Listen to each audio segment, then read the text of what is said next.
اور پھر اس سنت پر اجر عطا کیا، حضور کے میلاد کی خوشی پر اجر عطا کیا، اجر۔ صحیح بخاری کی حدیث ہے، یہ بخاری شریف میرے سامنے ہے، کتاب النکاح، اس میں آتا ہے۔ واقعہ یہ ہے کہ آقا کی ولادت کے وقت ابو لہب نے اپنی لونڈی سویبہ کو بھیجا کہ جاؤ میرے مرحوم بھائی عبداللہ کے گھر آج اولاد ہونے والی ہے، جا کے دیکھو اور مجھے خبر دو۔ آقا علیہ السلام کی ولادت ہوئی،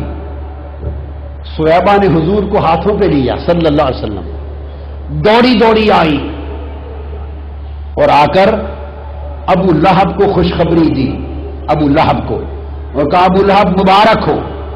اللہ نے تمہارے مرحوم بھائی کے گھر بیٹا محمد پیدا فرما دیا ہے۔ یہ حدیث بخاری شریف کی کتاب النکاح میں ہے،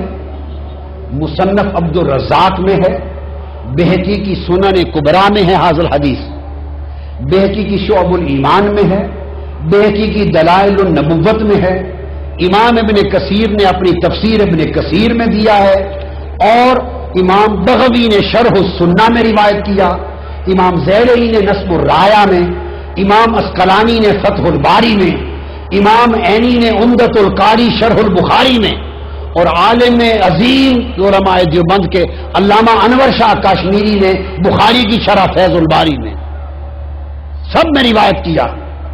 کہ جب ولادت ہوئی تو سویبہ نے آ کے مبارک دی، ابو لہب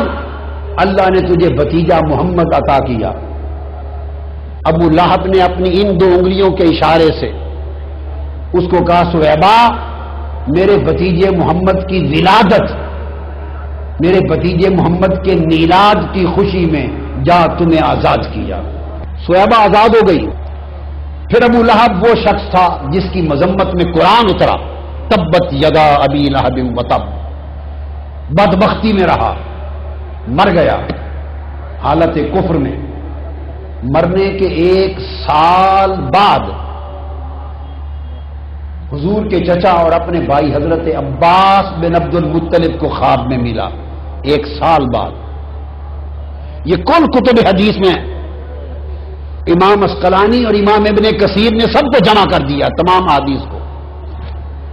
سال بعد اپنے بھائی حضرت عباس کو ملا، حضرت عباس نے پوچھا بتاؤ بھائی ابو لہب کفر پہ مرے کیا حال ہے؟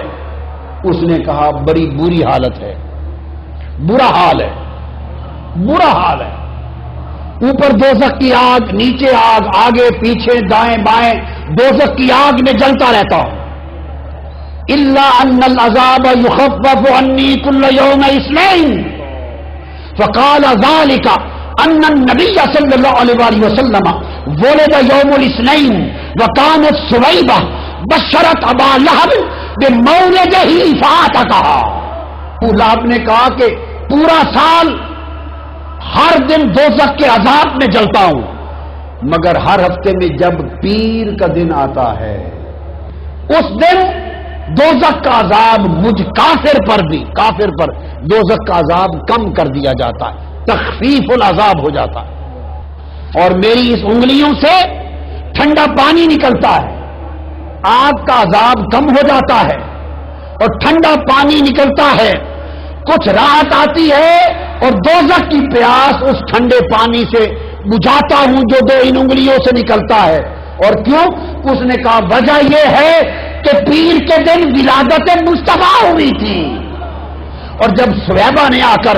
مجھے میلاد مصطفیٰ کی خوشخبری سنائی تو میں نے اس خوشی میں اس کو آزاد کیا تھا۔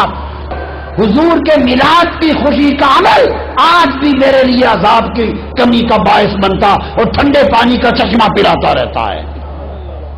اب آپ دیکھیے کافروں کا کوئی عذاب، کافر کا کوئی عمل آخرت میں اجر کا باعث نہیں ہوتا۔ اعمال الکفرۃ ھباء منثورا، کافر کے عمل کو آخرت میں اجر نہیں ملتا۔ وہ ابو لہب ہے، کافر کے لیے آخرت میں کوئی اجر نہیں ہے، لیس لہم اجر فی القیامہ وفی الآخرہ للکفار۔ وہ کافر ہی نہیں، کافروں کا سردار، تبت یدا ابی لہب ہے، اور اس نے جو آزاد کیا صہیبہ کو وہ بھی میلاد النبی سمجھ کے نہیں، بھتیجے محمد کی ولادت سمجھ کر اس خوشی میں رب نے کہا ابو لہب تو ابو لہب سہی، بدبخت سہی، پر میرے محبوب کا میلاد تو بنایا ہے، کسی کافر کو کسی عمل کا اجر نہیں دوں گا، مگر کافر مصطفیٰ کا میلاد بنائے تو اس کا اجر برقرار رہے گا۔ امام نووی فرماتے ہیں، جن کی کتاب ریاض الصالحین سعودی عرب کی ہر مسجد میں اور کل عرب کی ہر مسجد میں پڑھی جاتی ہے، امام نووی، اور اسی طرح بغوی شرح سنہ میں امام بغوی، وہ فرماتے ہیں امام بغوی ھذا خاص بہ اکراما لہ، یہ خاص حضور کے اکرام میں ہے، ہر کافر کا ہر اجر برباد ہے، مگر کافر ہو اور میلاد مصطفیٰ کا عمل ہو وہ برباد نہیں جاتا۔ ارے حضور کے میلاد کی خوشی کافر بھی منائے تو آخرت میں اسے بھی اجر ملے، اور اگر حضور کے میلاد کی خوشی مسلمان منائے اور میلاد النبی سمجھ کے منائے تو اندازہ کریں اس کے اجر کا عالم کیا ہوگا۔ اس نبی کا میلاد مناؤ اور میلاد مصطفیٰ پہ جشن منایا کرو، فلیفرحوا، میلاد مصطفیٰ پہ خوشیاں فرحتیں منایا کرو، میلاد مصطفیٰ کی خوشی میں دیوانہ ہو جایا کرو، مجنون ہو جایا کرو۔ مجنو لیلا کے شیخ نے بتایا تھا، لیلا کے کتے کے پاؤں چومتا تھا، کسی نے پوچھا پاگل ہو؟ اس نے کہا میں نہیں تم پاگل ہیں، کتے کے قدم چومتا ہوں اس لیے نہیں کہ کتا ہے، اس لیے کہ لیلا کی گلی سے گزر جاتا ہے۔ ارے عاشق لوگ تو اس نسبت کی قدر کرتے ہیں، اور خدا جو اس کے مصطفیٰ کی ولادت کا جشن مناتا ہے اس پر صدقہ اور خیرات کرتا ہے، چراغاں کرتا ہے، ولائم کرتا ہے، اپنی خوشیاں مناتا ہے، خدا کی عزت کی قسم رب کائنات اسے بخشش کا پروانہ عطا کر دے گا۔ اس لیے سنیے کہ مرنے کے بعد حضور سے نسبت جوڑ لو، حضور کی غلامی میں فنا ہو جاؤ، فنا ہو جاؤ۔